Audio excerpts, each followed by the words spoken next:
Hey everyone, welcome back. So in this video, I'm going to show you how to add watercolor to your pen drawings. And so this will be good for anyone that draws in pen, but also people who do watercolor and want to mix the two. So what you can start by doing is just mixing up the color that you want, and think about it in terms of adding a little bit of, it's almost like you're adding some color to use for shading.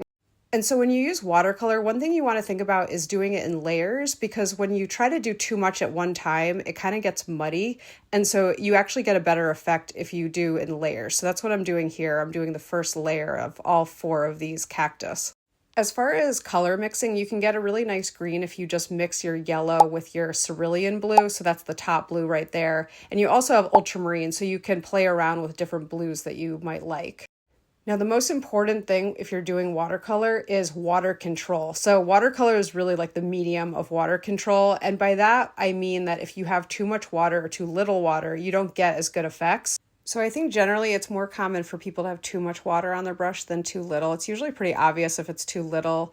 And one thing you can do is if you have a lot of water on your brush, you can just have a rag next to you and just kind of like take the rag and use it to dry off your brush a little bit, just have it be kind of damp. And then if you put some color down, the other thing you can do is kind of drag it out around the object that you're painting in. Okay, so this is the second layer that I'm painting now. And so you want it to be fully dry when you do your second layer. So give it some time.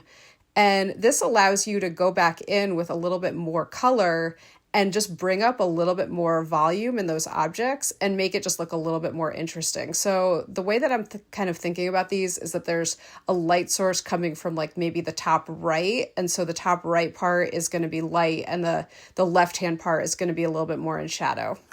If you're new to my channel and you enjoyed this video, please subscribe and like the video. And the last thing that I'm doing is I'm just painting in a little bit more orange on those bases of the cacti. And so another thing that you can kind of see that I'm doing is that if I put too much water, you can actually dry off your brush and use your brush to kind of like almost like scoop up some of the water. So that's another good thing to do if you put too much water down.